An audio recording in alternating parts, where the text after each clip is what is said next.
بسم اللہ الرحمن الرحیم. Welcome dear students. آج ہمارا تیسرا لیکچر ہے اور اس تیسرے لیکچر میں جو پہلے لیکچر ہے اس میں ہم نے کیا کور کر لیا تھا؟ آپ صلی اللہ علیہ وسلم کا اعلان نبوت سے پہلے کا دور. اور جو ہمارا دوسرا لیکچر تھا وہ کس بات پر تھا؟ اعلان نبوت کے بعد مکی دور کو ہم نے کلیئر کیا تھا. آج کے دور کے اندر یا آج کے لیکچر کے اندر ہم آپ صلی اللہ علیہ وسلم کی نبوت کے مدنی دور کو ڈسکس کریں گے. کس کو ڈسکس کریں گے؟ اب چونکہ مدنی دور ہے تو 10 سال کا پیریڈ، لیکن اس کے اندر جو واقعات ہیں وہ بہت زیادہ ہیں. ٹھیک ہے، اس لیے ہم ان کو پارٹس میں ڈیوائڈ کیا گیا ہے. یہاں ہم نے اپنے لیکچر کو پارٹس میں ڈیوائڈ کیا ہے تاکہ آپ لوگ آسانی سے سمجھ سکیں اور امپورٹنٹ ایونٹس کو آپ اپنی کتابوں پر نوٹ کر سکیں. تو تیار ہیں آپ؟ چلیے شروع کرتے ہیں. اچھا، جو آپ صلی اللہ علیہ وسلم کا مدنی دور ہے وہ ہجرت سے شروع ہوتا ہے. اس سے پہلے ہم جو آپ صلی اللہ علیہ وسلم نے بیعت عقبہ ثانیہ وہاں تک ڈسکس کر لیا تھا. تو مدنی دور آپ صلی اللہ علیہ وسلم کا 622 سے لے کر 632 تک ہے. 622 سے لے کر 632 تک. اگر ہم اس کو ہجری کیلنڈر پہ کاؤنٹ کریں تو فرسٹ ہجرہ سے لے کر 10 ہجرہ تک. فرسٹ ہجرہ سے لے کر 10 ہجرہ تک. اس سال کا سب سے پہلا اور سب سے بڑا ایونٹ ہے ہجرت نبوی. آپ صلی اللہ علیہ وسلم کا مکے سے مدینہ ہجرت کر کے چلے جانا. اب چونکہ آپ صلی اللہ علیہ وسلم کو مکے میں نہیں رہنے دیا جا رہا تھا اور آپ صلی اللہ علیہ وسلم کے ساتھیوں کو مکے میں بہت زیادہ تکلیفیں پہنچائی جا رہی تھیں، جس کے نتیجے میں آپ صلی اللہ علیہ وسلم نے مدینے والوں سے بات کی، ان کو دعوت دی. انہوں نے اسلام کو ایکسپٹ کیا اور وہ اس بات پر تیار ہو گئے کہ آپ صلی اللہ علیہ وسلم اور آپ صلی اللہ علیہ وسلم کے ساتھیوں کو وہ مدینہ لے کر آئیں گے، مدینے میں ان کو رہنے دیں گے اور پھر اسلام کی ایک ریاست مدینہ میں شروع ہو جائے گی.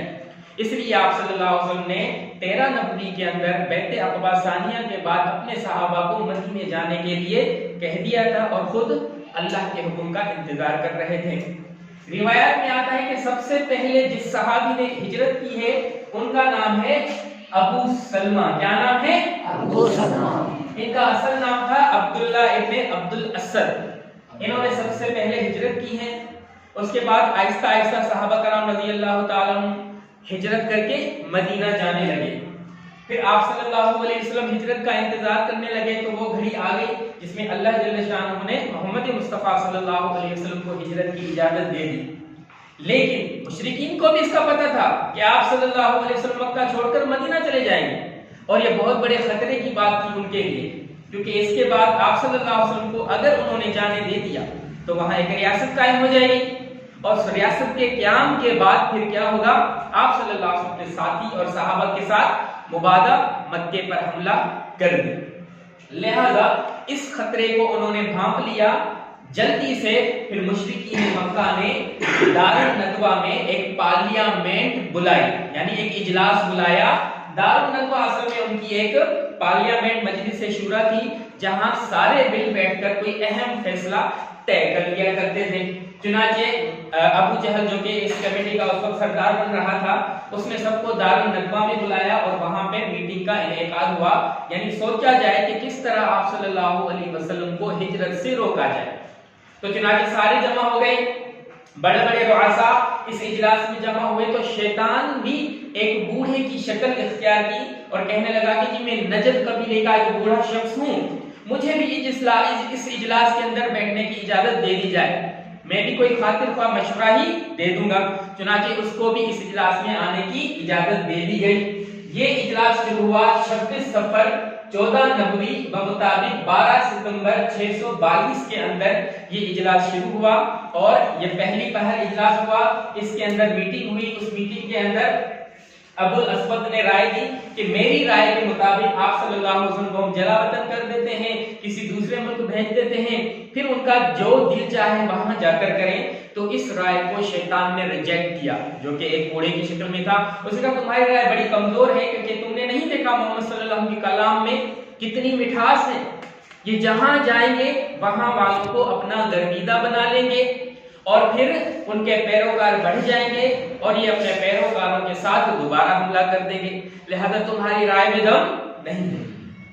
اس کے بعد ابو بختری نے مشورہ دیا کہ ہم ایسا کرتے ہیں، آپ صلی اللہ علیہ وسلم کو قید کر لیتے ہیں، زنجیروں میں جکڑ لیتے ہیں، اس کے بعد ان کی موت کا انتظار کرتے ہیں کہ ان کے ساتھ کچھ ہو جائے۔ اس رائے کو بھی شیطان نے ریجیکٹ کیا کہ تمہاری رائے کمزور ہے، کیونکہ اس کے بعد جو محمد صلی اللہ علیہ وسلم کے ساتھی ہیں وہ لوگ آپس میں مل کر تم پر اپنے ساتھی کو چھڑانے کے لیے حملہ کریں گے، تمہاری رائے بھی کمزور۔ آخر میں ابو جہل نے رائے دی۔ ابو جہل کو اصل میں ابو الحکم کہا جاتا تھا، اس کا نام عمر ابن حشام تھا، عامر ابن حشام تھا۔ اس نے رائے دی کہ میری رائے ہے کہ ہم ہر قبیلے کے ایک نوجوان کو منتخب کرتے ہیں اور ان کو ایک تلوار دے دیتے ہیں، وہ آپ صلی اللہ علیہ وسلم کے مکان کا گھیراؤ کر لیں اور پھر ایک ساتھ آپ صلی اللہ علیہ وسلم پر حملہ کر دیں۔ یعنی ایسا ہوگا، پھر گویا کہ ایسا ہوگا جیسا کہ ایک ہی تلوار سے آپ صلی اللہ علیہ وسلم کا قتل ہوا، نعوذ باللہ، اور پھر آپ صلی اللہ علیہ وسلم کا جو خون ہے وہ ان مختلف قبائل میں بٹ جائے گا۔ اور بنو عبد مناف کے اندر کتنی طاقت تو ہے نہیں کہ وہ ہر قبیلے سے لڑتا پھرے، بالآخر وہ دیت پر مجبور ہو جائے گا، دیت دینے پر، اور دیت دینا ہمارے لیے آسان ہو جائے گا، یعنی خون بہا۔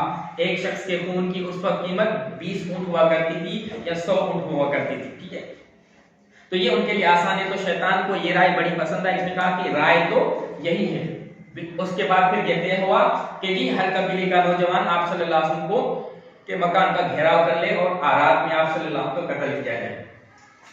یہاں پر ان کے ہاں یہ اجلاس چل رہا تھا، اللہ پاک نے حضرت محمد صلی اللہ علیہ وسلم کے پاس حضرت جبریل علیہ السلام کو بھیج دیا اور حضرت جبریل نے آپ صلی اللہ علیہ وسلم کو ان کی ساری کہانی سمجھا دی کہ اس طرح ہوا ہے اور اللہ تعالیٰ آپ کو ہجرت کی اجازت دے رہے ہیں۔ چنانچہ آپ صلی اللہ علیہ وسلم نے اس خبر کو پا کر فوراً ہی حضرت ابو بکر صدیق رضی اللہ تعالیٰ کے پاس چلے گئے۔ دوپہر کے وقت میں وہ پہلے سے ہی تیار تھے اور ان کو آپ نے کہہ دیا کہ آپ میرے ہجرت کے ساتھی ہیں، اس طرح میں آپ کے پاس آؤں گا اور اس کے بعد پھر ہم ہجرت کے لیے نکل چلیں گے۔ اور آپ نے حضرت علی رضی اللہ تعالیٰ عنہ کو اپنے بستر پر لٹا دیا اور خود آپ صلی اللہ علیہ وسلم ان کے درمیان سے نکل کر حضرت ابو بکر کے پاس گئے۔ حضرت ابو بکر نے پہلے سے ہی تیاری کر رکھی تھی اور یوں آپ صلی اللہ علیہ وسلم ہجرت کے لیے مدینہ، لیکن آپ صلی اللہ علیہ وسلم پہلے غار ثور میں گئے۔ غار ثور مکے سے کوئی 5 میل یعنی 11 یا 12 کلومیٹر دور تھی، وہاں جا کر آپ صلی اللہ علیہ وسلم اور حضرت ابو بکر صدیق رضی اللہ تعالیٰ عنہ نے 3 دن 3 راتیں اس غار کے اندر قیام کیا۔ ادھر اللہ جل شانہ نے وَيَنْصُرُ بِكَ الَّذِينَ كَفَرُوا کی آیت نازل کی، سورہ انفال کی آیت نمبر 30 ہے، جس میں اللہ فرماتے ہیں کہ وہ لوگ بھی تدبیر کر رہے تھے، اللہ کی تدبیر کر رہا تھا، اللہ کی تدبیر ان کی تدبیر سے کیا ہے؟ بہتر ہے۔ تو آپ صلی اللہ علیہ وسلم غار ثور کی طرف جو نکلے تھے وہ 27 صفر 14 نبی 13 سپٹمبر 622 عیسوی کی تاریخ تھی۔ 3 دن آپ صلی اللہ علیہ وسلم غار ثور میں رہے، اس کے بعد پہلی ربیع الاول 14 نبی کو آپ غار ثور سے نکلے، کیونکہ مقصد یہ تھا کہ 3 دن میں ان کی جو جذبات ہیں وہ ٹھنڈے ہو جائیں گے۔ انہوں نے ہر طرف آپ صلی اللہ علیہ وسلم کو ڈھونڈنے کے لیے بندے بھی دوڑائے لیکن کچھ بھی ہاتھ نہیں آیا۔ پھر 3 دن کے بعد جب ان کا پروگرام سرد پڑ گیا تو آپ صلی اللہ علیہ وسلم نے ہجرت کا سفر اسٹارٹ کیا۔ اچھا، اس مقصد کے لیے آپ صلی اللہ علیہ وسلم نے مشرکین میں سے ایک بندے، اس کا نام تھا عبداللہ ابن اریقت۔ کیا نام تھا؟ عبداللہ ابن اریقت یا اریقت ان کو کہا جاتا ہے۔ اس کو آپ نے پہلے سے ہجرت کے لیے تیار کر دیا تھا کیونکہ وہ غیر معروف راستہ جانتا تھا۔ ایک تو تھا معروف راستہ، عام سڑک جو کہ مکہ جاتی تھی، اگر وہاں اس راستے سے آپ جاتے تو آپ پکڑے جاتے، اس لیے آپ صلی اللہ علیہ وسلم نے غیر معروف راستہ اختیار کیا، یعنی جو سب کو پتا نہیں تھا اس راستے سے آپ صلی اللہ علیہ وسلم نکل پڑے۔ اور یہ 4 لوگ آپ صلی اللہ علیہ وسلم یعنی آپ 4 تھے، ایک خود آپ صلی اللہ علیہ وسلم، ایک حضرت ابو بکر، ایک ان کا جو رہبر تھا عبداللہ ابن اریقت یا اریقت، اور ایک عامر ابن فہیرہ جو کہ حضرت ابو بکر کا آزاد کردہ غلام تھا۔ یہ لوگ ہجرت کے سفر سے نکلے اور 8 دن کا مشکل گزار سفر سے انہوں نے کیا اور 8 دن کے سفر کے بعد وہ قباء میں پہنچے۔ تو جس تاریخ کو قباء کو پہنچے وہ 8 ربیع الاول 14 نبوی 1 ہجری 23 سپٹمبر 622 عیسوی تھا۔ آپ صلی اللہ علیہ وسلم قباء میں کلثوم ابن حدم ایک وہاں کے رئیس تھے، ان کے مکان پر ٹھہرے۔ پھر وہاں میں آپ صلی اللہ علیہ وسلم نے مسجد بنائی، جس مسجد کو آپ نے قباء کا نام دیا کیونکہ وہ قباء ایک بستی تھی۔ مسجد قباء وہ پہلی مسجد ہے جو اسلام میں بنائی گئی، یعنی آپ صلی اللہ علیہ وسلم کے دور نبوی میں سب سے پہلی مسجد مسجد قباء بنائی۔ قبا میں کل آپ صلی اللہ علیہ وسلم 14 دن رہے، یہ روایات میں آتا ہے۔ بہرحال اگر پورے سفر کو ملا کر دن کاؤنٹ کریں تو 12 یا 14 دن زیادہ تاریخ میں آتا ہے کہ آپ صلی اللہ علیہ وسلم قبا میں رہے۔ پھر آپ صلی اللہ علیہ وسلم مدینہ کے لیے نکلے، راستے میں جمعے کا دن تھا، تو بنو سالم بن عوف کی بستی میں آپ صلی اللہ علیہ وسلم نے صحابہ کرام کو جمعے کی نماز پڑھائی، اور اس کے بعد پھر آپ صلی اللہ علیہ وسلم نے مدینے کا رخ اختیار کیا۔ تو اب مدینہ اب 1 ہجری کا سال شروع ہو گیا، 622 پھر 623۔ اس کے جو اہم واقعات ہیں اس پر ہم بات کریں تو سب سے پہلے آپ صلی اللہ علیہ وسلم نے مسجد نبوی کی تعمیر کی۔ آپ کو پتا ہے کہ آپ صلی اللہ علیہ وسلم ایک اونٹنی پر سوار تھے، قصوہ یا قصبہ، آپ صلی اللہ علیہ وسلم اونٹنی پر سوار تھے، تو ہر شخص چاہتا تھا کہ آپ صلی اللہ علیہ وسلم میرے پاس آئیں۔ پھر آپ نے حکم دے دیا کہ یہ اونٹنی اللہ جل شانہ کی طرف سے مامور ہے، یعنی یہ جہاں رکے گی اس کو کوئی بھی نہ چھیڑے۔ تو اونٹنی ایک جگہ آ کر رکی، وہ جگہ بنو نجار کے 2 یتیم بچوں کی تھی۔ کس کی تھی؟ سہل اور سہیل کی۔ کس کی؟ آپ صلی اللہ علیہ وسلم نے قیمتاً اس زمین کو ان بچوں سے لے لیا۔ اس وقت آپ کے پاس پیسے نہیں تھے تو وہ پیسے حضرت ابوبکر صدیق رضی اللہ تعالی عنہ نے دیے، اور آپ صلی اللہ علیہ وسلم نے وہاں پر مسجد نبوی کو تعمیر کیا، اور صحابہ کرام نے اور آپ نے خود اس کی تعمیرات میں حصہ لیا۔ آپ صلی اللہ علیہ وسلم خود مٹی کے پتھر ڈھو کر لاتے تھے، گارا بناتے تھے، اور صحابہ نے مسجد کو تعمیر کیا۔ دوسرا اہم واقعہ وہ مواخات ہے۔ مواخات کا مطلب ہے بھائی چارہ۔ آپ کو پتا ہے کہ صحابہ کرام رضی اللہ تعالیٰ عنہ سے کچھ لوگ وہ تھے جنہوں نے مکے کو چھوڑا، مدینہ آ گئے۔ ان کو تاریخ میں مہاجرین کہا گیا۔ کیا کہا گیا؟ مہاجرین مکہ۔ اور وہ لوگ جو مدینہ کے خود رہنے والے تھے جنہوں نے ان کو ویلکم کہا، ان کو انصار کہا گیا۔ کیا کہا گیا؟ انصار۔ آپ صلی اللہ علیہ وسلم نے امن کو قائم کرنے کے لیے ان مہاجرین اور ان انصار کے درمیان بھائی چارہ قائم کیا، ان کی جوڑیاں بنائیں اور ایک دوسرے کے ذمے ان کو لگایا۔ تو اس کو تاریخ میں مواخات کہا جاتا ہے۔ یہ کل 90 آدمیوں میں جس میں سے 45 مہاجر اور 45 کون تھے؟ انصار تھے۔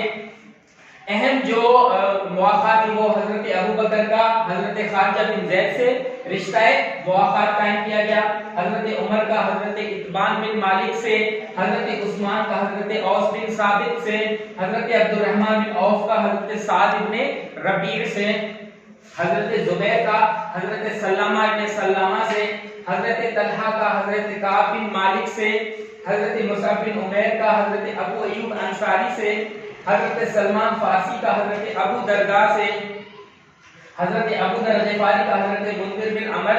یہ کچھ اہم صحابہ کرام ہیں کہ جن کا آپس میں کیا کیا گیا؟ بھائی چارہ قائم کیا گیا۔